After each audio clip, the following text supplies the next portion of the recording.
गंगा नदी के किनारे एक साधु रहते थे। वे न केवल विद्वान थे, बल्कि उनके पास जादुई शक्तियां भी थीं। एक दिन वे ध्यान में मग्न थे, तभी बाज की चोंच से एक चूहिया छूटकर उनके हाथों में आ गिरी। उसकी छोटी सी पूंछ व काली चमकीली आंखें थीं। उन्हें वह बहुत अच्छी लगी, पर घर ले जाने से पहले उन्होंने जादुई मंत्रों के प्रयोग से उसे एक लड़की में बदल दिया। वे उस लड़की को घर ले जाकर पत्नी से बोले, तुम हमेशा से संतान चाहती थी ना, तो लो, आज से यही हमारी बेटी है, इसे पूरे प्यार से पालो। साधु की पत्नी भी बहुत खुश हुई। वह उसे राजकुमारी की तरह पालने लगी। साल बीतते गए। नन्ही लड़की एक सुंदर युवती बन गई। जब वह 18 वर्ष की हुई तो साधु वगैरह उसकी पत्नी उसके लिए वर तलाशने लगे। साधु ने कहा, मेरी बिटिया का विवाह ऐसे व्यक्ति से होना चाहिए जो सबसे बड़ा हो। मेरे हिसाब से सूर्य ठीक रहेगा। पत्नी ने भी हामी भरी। उन्होंने जादुई मंत्रों के प्रयोग से सूर्य को नीचे बुला लिया। उन्होंने उसे अपनी पुत्री से विवाह करने को कहा, पर पुत्री ने पहले ही न कर दी। वह बोली, पिताजी, यह तो बहुत गर्म है, मैं उससे विवाह करूंगी जो इससे भी बेहतर हो। साधु निराश हो गए।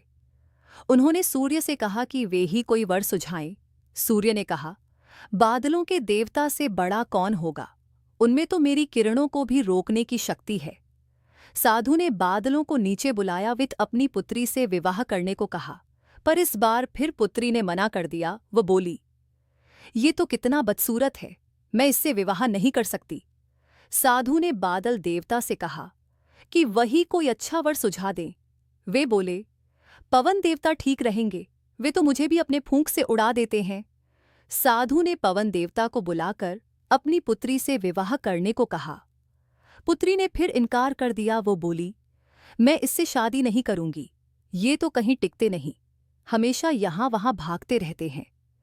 साधु ने पवन देव से पूछा, क्या मेरी पुत्री के लिए ऐसा वर हो सकता है जो आपसे भी बेहतर हो? पवन देव ने कहा कि पर्वत देव मजबूत व ऊंचे हैं, वे मेरा भी रास्ता रोक देते हैं।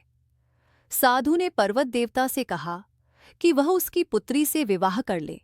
पुत्री ने फिर से मना कर दिया। वह बोली, ये तो बहुत लंबे, सख्त व की कठोर हैं, मैं इनसे विवाह नहीं कर सकती, इनसे भी कोई बेहतर चाहिए। पर्वत देवता ने चूहे का नाम सुझाया।